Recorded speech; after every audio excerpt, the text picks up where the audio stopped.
if you're there to watch Guttermouth and the opening act's Audio Karate, maybe you're into it. I don't know. I think you hit it on the head that I don't. I feel like everything after Space Camp we weren't really writing punk rock songs. We were punk rockers, and that's sort of where it came from. But we were trying very hard, I think consciously, not to write those kinds of songs.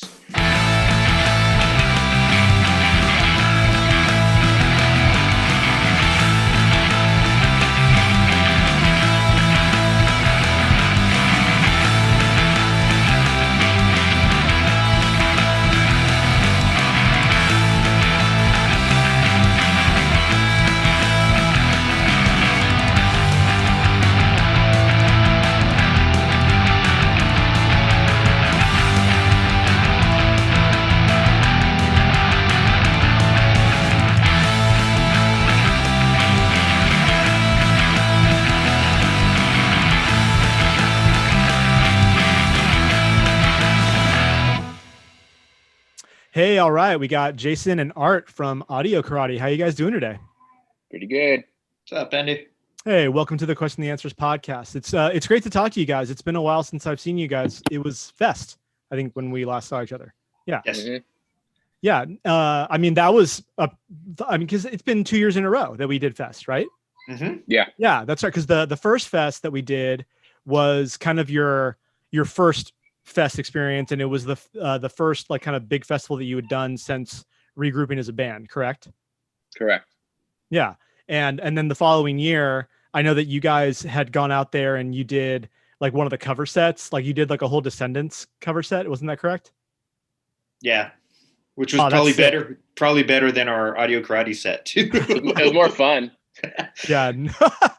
I love doing cover songs. I don't know about like you guys, but to me, like they're just a fucking, they're gas, you know. But Tsunami Bomb's actually been doing a couple of cover songs. I don't know if you've got a chance to listen to them recently, but those have been a lot of fun. But yeah, so anyone who is unaware of who I've got here, I've got Jason and Art of the band Audio Karate, who like Tsunami Bomb were on Kung Fu Records back in the day, and kind of in the early 2000s did a lot of touring with bands like the Vandals, Tsunami Bomb, released a few albums on Kung Fu, and not unlike Tsunami Bomb, in the last like 6 years has kind of gotten back together, and they've put out new material and have done some touring, you know, here in a little bit, and done some festivals. And yeah, I just really wanted to bring you on here, talk about that whole experience, what it's like for you guys to kind of get back together as a band and releasing new material to, you know, potentially a brand new audience, as well as revisiting your old audience. And yeah, I've got a couple other questions I want to talk about, but yeah, just kind of digging right into it. So, you know, we've seen the reissue on vinyl of Space Camp, and now we've seen the reissue of Lady Melody. And, you know, so far it's been really well received. But on top of that, you guys have released brand new material, which you released. It was through Wiretap, and it was Hidden Home Records, correct? Oh, and SBAM in Europe. And right? SBAM in Europe, yeah. Right. And I mean, yeah, talk to me about that whole kind of experience. Like, you know, what was like the catalyst? Like, what brought you guys kind of back to doing this whole thing? That was you, Art, and Rob initially with Space Camp, because the guys had been doing Indian School, and Rob and Wiretap had put that out, and Rob, being, you know, a Chicano guy from Whittier, had been an Audio Karate fan and had wanted to give Space Camp a proper release. And so the guys reached out and were like, "Hey, you want to do this?" I'm like, "Yeah, that's cool." And then that mounted into some shows, and really kind of filling that void of, during that time that we weren't active, people that we knew or that were fans continued in the industry and continued doing things. And now we're like, "Oh, we get an opportunity to work with you. Cool. Would you guys like to do this or that?" Or, and we were able to make a pretty good run of it before 2020 happened. And then it just got smashed, which sucked. But, yeah, we've almost been reunited now, as long as we were Audio Karate in earnest the first go around. I think we did it for like 5 years before we kind of started to slow down a bit, and we're going on year 3 now. So I'm hoping things get back to normal this year, and we could do some shows and some stuff. Yeah. Do you want to chime in on that, Art? No, that pretty much sets it up. Although I will say one thing we forget too, with in terms of getting the audio karate thing back together is, we were Indian School was doing Riot Fest, and our bass player was possibly not going to do the show. And that was the first time we got Jason like, hey, would you want to fill in and play bass? And that was the first time we had all played together in a room. It wasn't audio karate stuff. It was Indian School, but it was the first time it's like, okay, we can all still play together, and it's not weird. It's like muscle memory. It's all still there. You know what the guy to your right is doing and the guy to your left is doing. So that was part of that too, is bridging that, Yeah, because Indian School had, what was it? Is it at least 2 members? Was it 3 members of audio? 3. karate? Yeah, the rhythm section, Gabe and Husto, and then myself. Oh, okay, right. Mm-hmm. And then so Jason was the only one that wasn't a part of it. After like post audio karate, were you doing any musical projects, Jason? No, I had sold my guitars, and when it came time to do audio karate stuff, I had to go buy new gear and shit. Oh, really? Huh. Yeah. But a funny story about the Indian School thing is I was really excited to do it because Riot Fest is huge, right? And at the last minute, Husto's like, oh, never mind. You don't need to learn these songs. I can go ahead and do it. Yeah, he totally cock-blocked me. It was, if I can tell a quick story, Gabriel, we were on tour with the Vandals, and we were going to do London, sold out show at the Astoria, which is like the biggest, coolest venue. And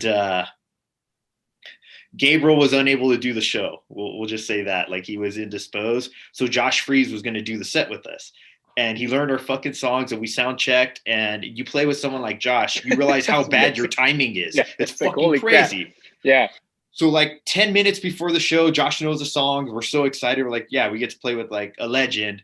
Gabriel comes running in the venue like, hey guys, I'm here. I can play the show. And we were so just like, oh, cool. We're here. It was such a fucking bummer. And that's kind of how I felt about the Riot Fest thing. But yeah, that was a good catalyst. I missed playing with the guys, and I still really can't imagine playing music with anyone else. It would just be like odd. Might be fun, but I've never done it. Couldn't imagine. Now, was Audio Karate the first band that you guys had done when you were younger? Yeah. Oh, wow. So, and that was for all 4 of you. It was the first band you guys had collectively done. Yeah. Did you guys meet in high school or elementary and junior high? Yeah, the drummer and the bass player went to the same elementary school, and then Gabe and Jason are cousins, so they've been around. And I came into the picture like 8th grade of junior high. Okay.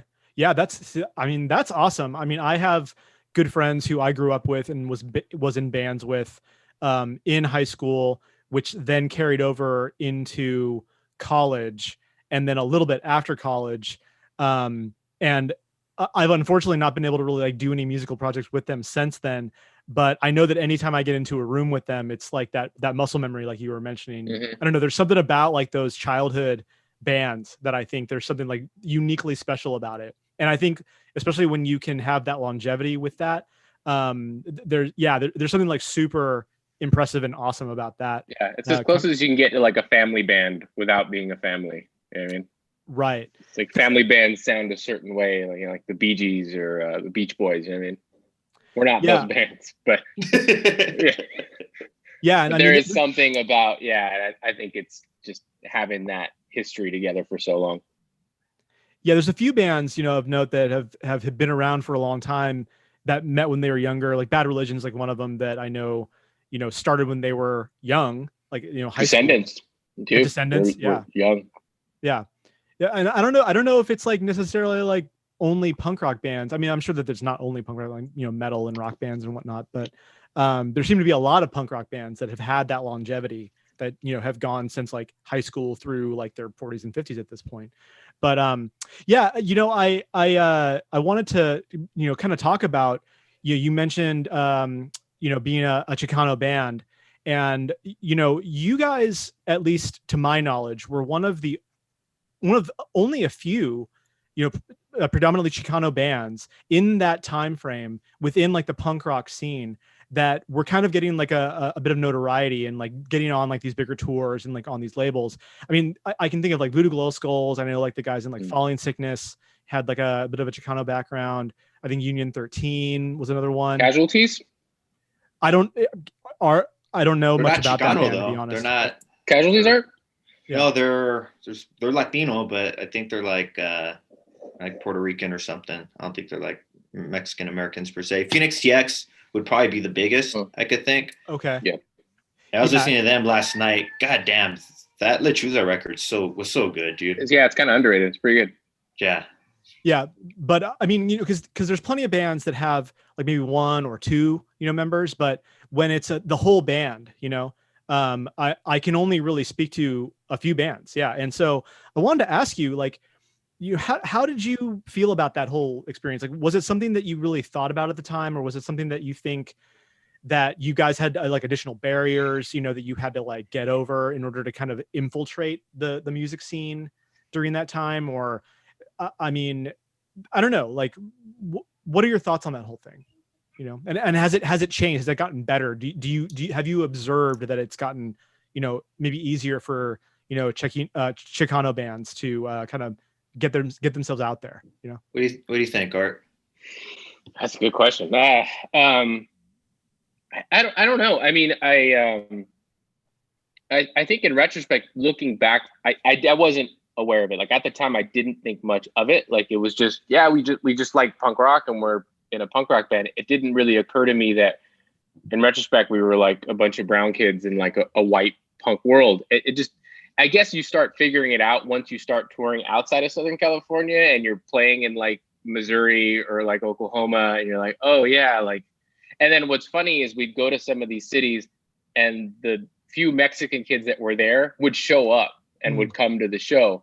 And that for me was one of the things in a positive way that I noticed is I didn't give it much thought until I noticed that as we were starting to grow in popularity, especially locally, that Mexican kids were showing up to the shows. Not only Mexican kids, but like Asian kids too. And I'm like, oh, like this is like a thing. Like I think they're into the fact that we're different. And so that in a way was like a positive thing for me. And that's when it started, like, in a way that sort of like emboldened my pride in being Mexican American. You know what I mean? Like I was always proud because of family and all that stuff, but that was like this new thing. And that's what I remember. I sort of take the positive from it. I never really looked at the negative and thought about it. If it affected us negatively, I don't know. I wasn't aware of it. I never certainly thought like if we were white, we would have been bigger or something like that. It was just, I don't know. Jason? Yeah, I totally dawned on that. And looking back, I've got a lot of those old photos of, like a sold out Chain Reaction show. And there's probably 20 blonde kids, but it's the middle of Orange County. It's just a bunch of brown and Asian faces. Growing up, I was a big fan of Voodoo Glow Skulls. Like I think Feed 'Em as one of the great ska punk records, but they were definitely wearing it on their sleeve, right? Like you knew those dudes were that's what they were about. I mean, they did a second version of the record where they sang it in Spanish. In retrospect, I'm glad that we were never marketed that way, that no one at Kung Fu was like, hey, this is a thing. You guys should be the Mexican American pop punk band. It wasn't until you came to the show and you saw Art and you're like, wait, Gusto? Like, what's your name? Talking to Justo or something like that. Like, I'm happy about that. And definitely the representation was cool. But no, I don't think it hindered us. If it did, we weren't made aware of it. There was never anything where it was like, hey, you've reached this weird invisible glass ceiling. Like you'll never main stage the Warped Tour because you're not blonde. I don't think that was it. I think it's just we weren't very good.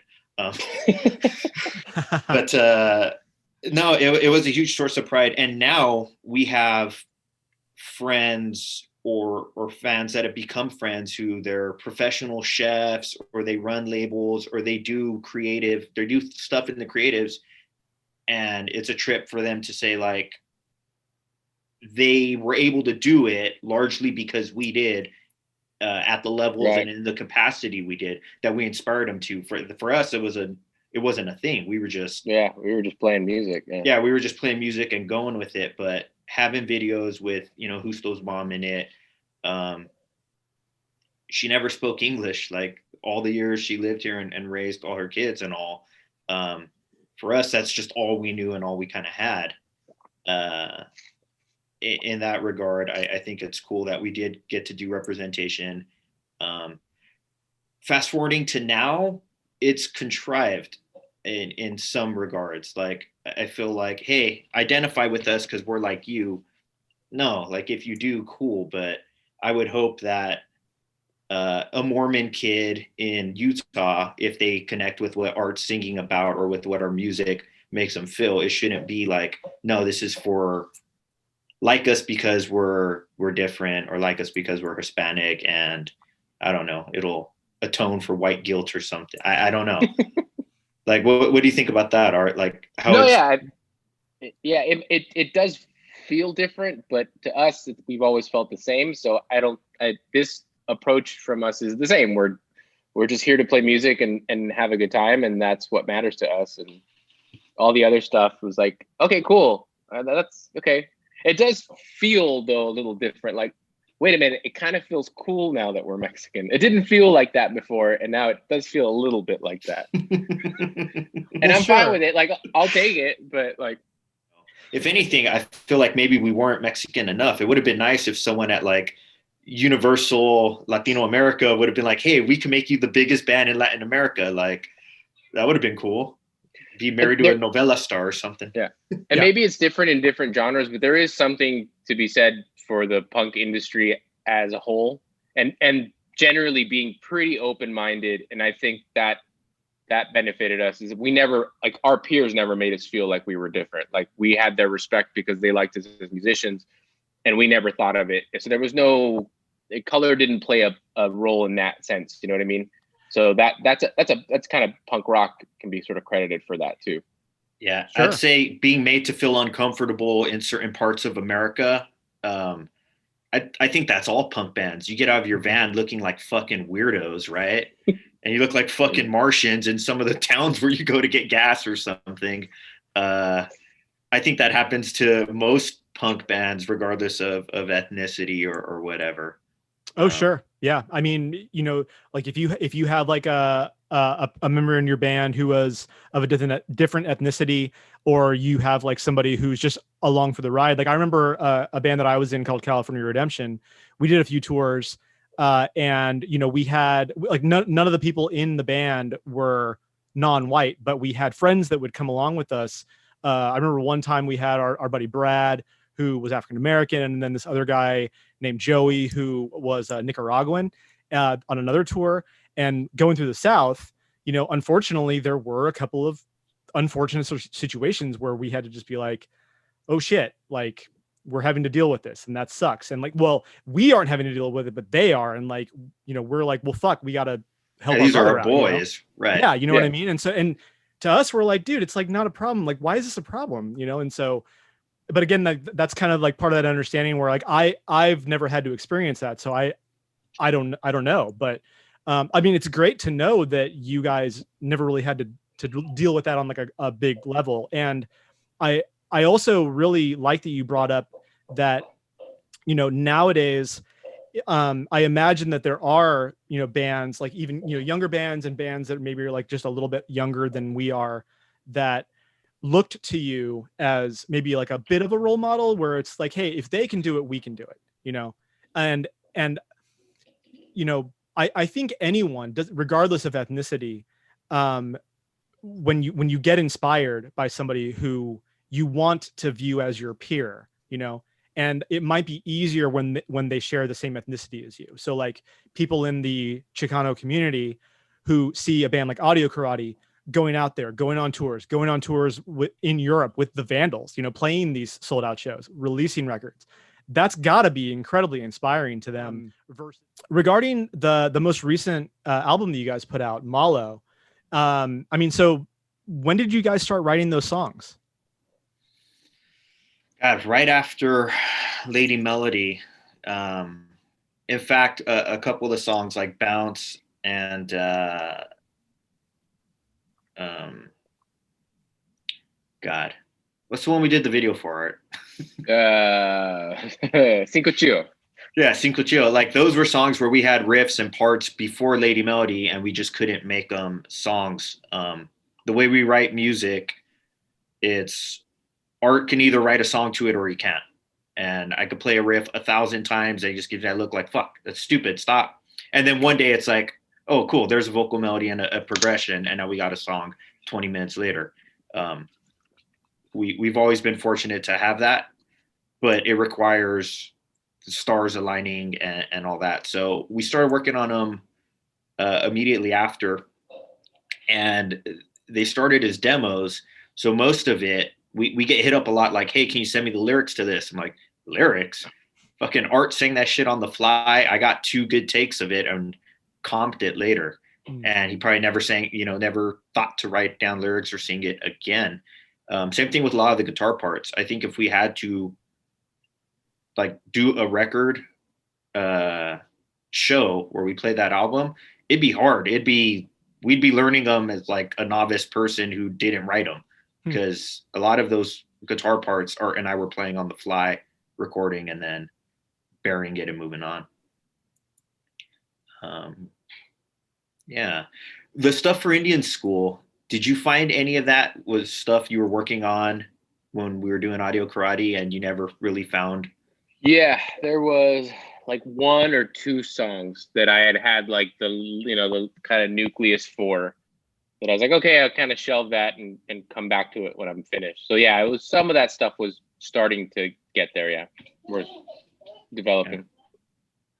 Yeah, I often wonder that. It's cool being able to listen to those to those records and like those songs, because it's like listening to your band but without you. So you really start to wonder like, well, what do I contribute? And they sound different enough to where it's like, okay, there's something here that's different, and that feels kind of cool. Yeah, there's parts where I'm like, oh no, I shouldn't have done that. But those songs are really good. I like that record. How you guys have more Indian school songs, right? Yeah, I mean, at some point we may do another one, but I think right now with everything going on, it's like, yeah, it's hard. It's hard to get together as it is. And yeah, right. We'll wait until the dust clears. Yeah. Well, and now you guys are basically a remote band, like even outside of the fact that we have this pandemic going on, because I know that Jason, you mentioned that you moved to Oregon. Yeah. Right? And so, and the rest of the band are still in Orange County area. Still SoCal. Yeah. Right. Which even being a SoCal band, dude, like to get a band together to practice where people live in OC and LA, it's a fucking 1.5-hour endeavor for someone. Yeah. Sure. Yeah. I mean, I know that the traffic down there can get pretty hairy, and, you know, the towns are all pretty spread out, even though like it's all kind of LA, you know, for the greater LA area. I mean, here in the Bay Area, it can be that way, you know, because I mean, you know, Tsunami Bomb has our keyboard player out in New York, but then the rest of us are all in like the North Bay, the East Bay, the South Bay. So even if you know, Oubliette was out here, it would still be a huge challenge getting together. Are we potentially going to be seeing any new audio karate material anytime soon? So we've been kicking around the idea of, we have 4 songs that are still unreleased that didn't make it onto Malo, and we've got just from various sessions in between like Lady Melody and that era, and then we have the B-sides from Space Camp and Lady Melody that never made it onto vinyl. So we could put together an LP. We were jokingly calling it G-sides, like B-sides, but you know, because we're G's. See, you get it. We'd hope it wouldn't be lost on people. But then it becomes a logistics, right? Like we self-released the reissue of Lady Melody, and having labels, it's fun. It's cool once you get it, but it's a lot of work. And then we've got friends that have labels that would probably do it.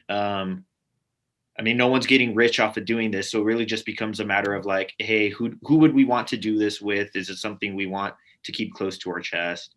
In terms of new audio karate, Art, you still writing punk rock music or? Not really. Well, I mean, I'll be honest. Like I I don't really think of you guys as like a punk rock band, you know, like, you know, and that's just, I mean, I know that like aesthetically, like punk rock can take many forms. Like, you know, it's more of like an attitude than it is like a style, you know, um, but I don't know, like, I think that there's a certain, I mean, this might sound like a little off-putting, but I think that there's like a certain level of like advanced songwriting that goes into like the stuff that you guys have been doing. Like it's very like kind of radio friendly. Like it's almost like it reminds me of like some of like that stuff that you heard from like, I don't know, like Nada Surf, like from like the 90s, like 90s like alternative, but it has like a little bit more of like that edge to it, you know? And I don't get me wrong, like I know that there's like that punk spirit behind it, and I've seen you guys play now several times, and there's like an energy to it. But I mean, yeah, I don't know, like maybe I'm just not as familiar with like your earlier stuff, you know, because like Lady Melody I think is a fucking brilliant record, you know, and Sin Cuchilla I think is fantastic. Space Camp I honestly need to dig into more, but I don't know, you could bypass it, dude. What's up? You can skip it, it's fine. Yeah, you can just skip past it. that one. Yeah. I would say this, and so you put out records that are very different. That was always kind of a problem for us, right? Because we're punk rockers. I mean, we came up playing backyard punk gigs. We toured exclusively with punk bands.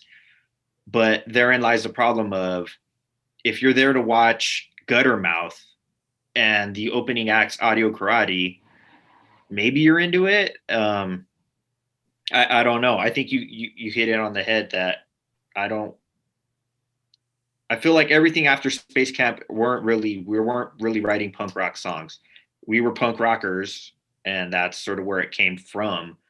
But we were trying very hard, I think consciously, not to write those kinds of songs. But what do you do with it, right? What do you call it? If you had to market Malo, would you call that a punk rock record? I wouldn't personally. Yeah. Like, but is it indie? It's like, it's not Modest Mouse or something. I mean, no, what are you doing with it?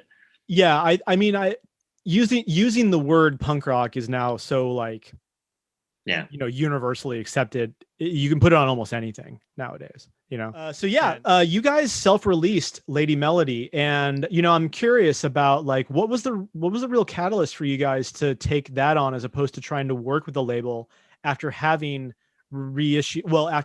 done the reissue of Space Camp with like Wiretap, and then doing Malo with SBAM and like AF. It kind of came down to, and Art, I'm curious your opinion, because I really don't. Over the years, the guys have given me pretty decent liberties with, hey, we can do this. What do you think? And it's like, yeah, sure, whatever. Hey, merch, yeah, whatever company, like, sure. With Malo and Space Camp, the writing was kind of on the wall with the people that listen to us. They're going to buy a record that we put out, and people want Lady Melody. Lady Melody did way better than both those records. I think it's a record that people are a fan of, that record that maybe aren't all-inclusive fans of the band. They're like, yeah, that first record, don't really care. I'm not gonna listen to your new stuff, but Lady Melody's my favorite record of all time, let's say. So the record's important to us. I don't know that we ever anticipated making that good or long lasting of a record, I guess, for lack of better words. So in able to do the double gatefold and, you know, the extra stuff from Bill and kind of make it heartfelt, that was really the inspiration. But I don't know, Art, like if we could have gotten a bigger label on board to have a hand in it, I don't know. Did you have any sort of preference or care one way or the other? Or? No, I mean, yeah, obviously if like some cool label that we liked came along and wanted to work with us, it'd be pretty hard to turn down. Right. But that would have probably been it. Like if we had sat down and been like, look, it makes more sense to just do it ourselves, I probably would have ended up leaning that way. So ultimately, it just felt like the right call. Well, and you know, I think, you know, you guys are in a similar position as Tsunami Bomb in that like we all have like jobs, and we all have like, some of us are married, but some of us have families, and it's not like we can just go out and tour for like, when touring is happening, like, we can't go out and tour for like weeks or months, let alone even like a couple of weeks in a row. Like, we're doing like these little pocket tours a couple of times a year, and if we're lucky, like we get like on as like the main supporter, like support for like a bigger band, but otherwise, like, we're going out and like doing these things, and maybe like a big festival, which is awesome, and we have a great time doing it. But most bigger labels, like say Epitaph or Fat, they're going to want a band that can do more touring, because usually that drives sales, especially with like newer albums. But to your point, where you guys already have like this established fan base that you had established over a decade ago, and between that time, you probably picked up like some fans here and there, just like people who had like seen your guys' music or like been, talked about or like whatever. But, the likelihood of you guys having expanded your audience by like double or triple during that time was probably pretty low, but that core fan base is kind of like your bread and butter. And like, they're the ones who, like you said, came out in droves and bought the reissue of Space Camp. They, took a chance on this new record, Malo. And then, you were telling me that Lady Melody was really the best selling thing that you've done so far. Like, yeah. So, I mean, that's a huge testament to that statement. And sorry, go on, Andy. No, I'm please, sorry, dude. No, I was gonna say, and a huge thank you to those fans who, I mean, we put it up at midnight. People were buying it at 12:01. That's awesome. Because I mean, I think I could speak for Art and I. We're not doing that for any band. So you guys are way better than us. Yeah. Yeah, I think for any band right now, it's hard to move units, like regardless of like what kind of level of notoriety you have, because I mean, especially right now when we're dealing with like this crazy pandemic and like people are out of work, and I mean, there's so much music out there to consume, and there's so much to spend your dollar on, and you have to be kind of picky, but the fact that you guys could reissue that and do it yourselves, which I mean, you guys did like the gatefold, which is like, I mean, that's automatically like double the cost, like when you do that gatefolded packaging. So yeah, man, it's great. I love it. I picked up a copy as soon as it came out. I was one of those people that like picked it up right at midnight because I freaking love that album. But moving on, I've got a couple of last couple of questions for you guys that I'd like to throw out to everyone. The first one being, who are some bands that you guys have been paying attention to that you think people may not be aware of that you really wanted to kind of give a quick shout out to? Art? That like nobody knows about? Well, it doesn't have to be anyone. It doesn't have to be like, your friend Jeff's band from around the corner that nobody's heard of. I'm talking about like just more like maybe some bands that, you like that you don't think people are really aware of, that you'd like to just maybe just quickly say, hey, you should check this band out because they're fucking awesome. Well, so I was thinking, I think I misunderstood the email when you said it. Because I was thinking about, I think about underrated, right? Underrated can mean two different things. Underrated can mean completely obscure. Nobody knows who they are, and people should know who they are. And underrated can also mean a band who had some success or acclaim, but maybe didn't get the recognition they deserved. And I was thinking about it in the latter form. So I was going back to like the 80s and the 90s. I was like, why people like shouldn't have like fallen asleep on this band? So that's what I was thinking of. I'm Jason. I'm sure you can attest to this. I mean, one of the bands is Thin Lizzy, who's like a rock band basically from that era, and for some reason they were just never the band that the bigger bands were. And then a pop rock band I really like is Squeeze, who are known for they had like a hit or two, but it seems like no one really caught the fact that these dudes were like genius pop songwriters. So sorry, I was thinking in those terms. To be perfectly honest with you, that's the most punk rock thing I've ever heard. No, I'm just kidding. No, honestly, for the purposes of this conversation, that totally works, because yeah, like if it's a band that you think more people should be appreciating, period. That's that's really what the point of that question is. And we've been singing the praises of No Knife. That's like a pretty unknown band from San Diego since we've been around. Sin Cuchillo on Malo means no knife. So we've been paying homage to them since we've been around. So that's another band. And that is a band who is really small and didn't really get they toured with Jimmy Eat World. That was about as good as they got, you know what I mean? Yeah, no Knife is freaking great. I had the pleasure of go ahead, sorry. No, like this shit's fucking cool, and I still got to get a copy of that. Yeah, well, I had the pleasure of including them on a compilation that we put out. It was a Fugazi tribute, and they had the story is that they had actually released it previously on like a different. It was like a obscure like compilation thing through like a magazine, I think. But they had the recording, and I was looking for these bands to be involved, and a friend of mine was like, "Oh, dude, yeah, No Knife has this song," and I'm like, "Oh shit, that's rad! I totally know who that band is." So I just hit him up, and they're like, "Oh yeah, sure, no problem. Here you go." Yeah. And no, they're great. People should definitely check out No Knife if they haven't.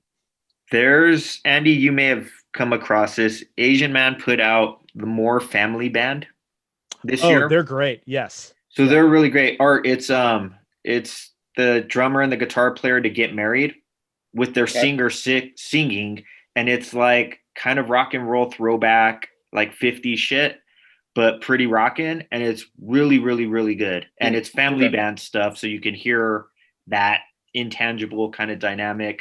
That's probably the only thing that's come out, in 2020 that I listened to in any kind of earnest, because I like those kids and could call them kids because I'm fucking old now, but I thought that was really good.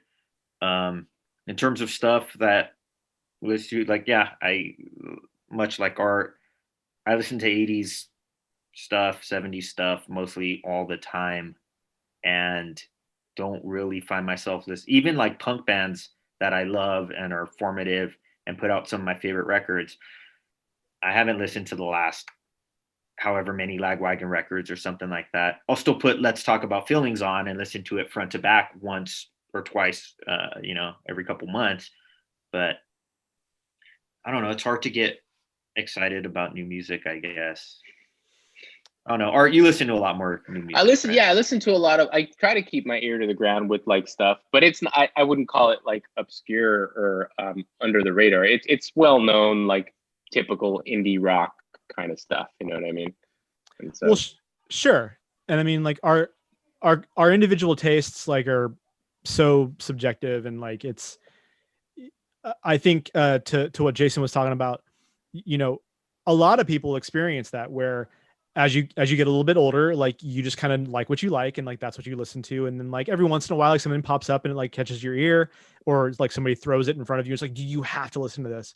But it can sometimes be hard to find something that just really is like, wow, this is fucking great, like this is awesome. And I think part of it is just that you've been listening to the same stuff like over and over and over, and you have this formula of like what works for you, and then like that that every once in a while band will come up and be like, oh, well, this is great, but everything else just kind of sounds like white noise to a degree. And there's nothing wrong with that. I don't think that there's any like hard rule that you should like constantly be inundating yourself with like brand new stuff and like feeling like, oh, I'm missing out on like all this new music that's like going on, because I don't know, sometimes it kind of becomes like a bit of a burden, to be perfectly honest with you, trying to keep up with like all the stuff that's coming out. Yeah, there's so many bands and so many artists right now. It's impossible to keep up with what's going on. Right. Well, and then like I know that like I've definitely caught myself being like, what the fuck is this, dude? Like, what is this? Get off my lawn kind of moment. But yeah. But okay, yeah, that's awesome. T-Rex, Squeeze, fucking not Thin Lizzy. Yeah, fucking Thin Lizzy, dude. Like they're legendary. I'm not surprised that you mentioned them, because I do agree that like they are an underrated band from that era. They're definitely one of those bands that I think was like a musician's band where like all the bands kind of cited them as like one of the fucking bands, but yeah, I think that they definitely didn't get like the accolades that they deserved. Mm-mm. But yeah, and then moving on to my last question, guys. And I don't know how you divvied this up. I don't know if you each have your own list or not. But if you were stuck on stuck with only 5 records to listen to for the rest of your lives, what would they be? Art. Go first. Okay, fine. All right. So I had to write it out. So I've got Malo Goes to College from Descendents. I've got the Beatles' White Album. I've got Pet Sounds. Nevermind from Nirvana. And OK Computer from Radiohead. It's a solid list. Yeah, those are that'll keep me busy for a couple of years. I mean, those are all like front to back, like just fucking perfect records, you know? Yeah. Yeah, it's a good list. Yeah. What about you, Jason? Fuck. See? Okay, so I was thinking, so there was some overlap on records, and like Pet Sounds and OK Computer, they were contenders because yeah, I'd say they're some of the best records ever recorded in those types. But they're not records I listen to that often anymore. Like I had periods where I dissected them, listened to them for fucking years, right? Nonstop. So I went with the records I listened to the most often and uninterrupted. So I went with MGMT's Congratulations, which was their second record. Oasis, What's the Story, Morning Glory. I listened to that once a week. Eels, Electroshock Blues. Pixies, Doolittle.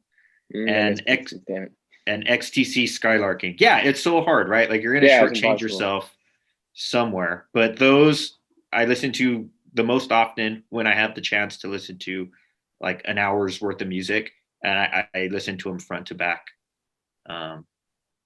constantly. That said, Art has better taste than me.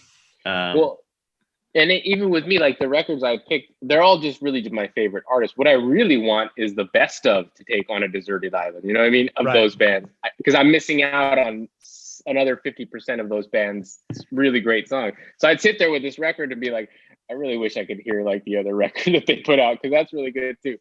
So, yeah, it's such a hard question to answer because you're so limited. Like 5 records for the rest of your life. Like, and how do you possibly like pick only 5?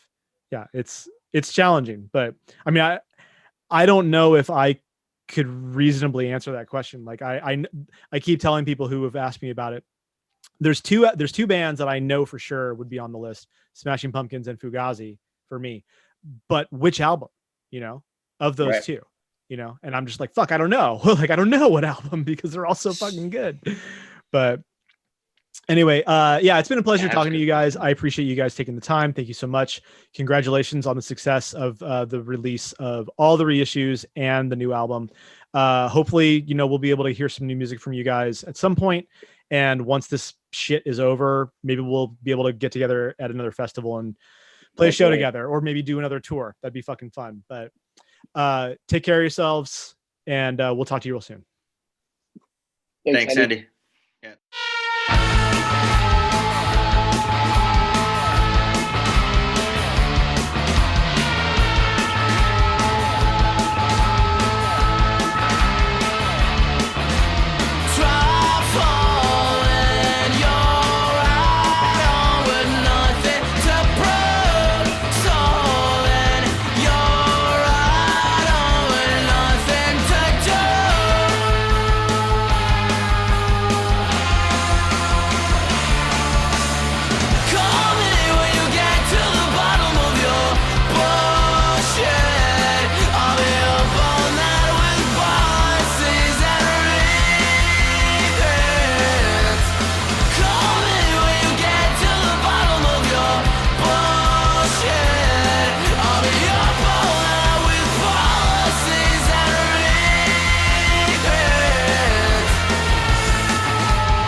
Honey, where did you go? You had us worried sick. You know how it is. I just got lost in the music. Come on, let's go.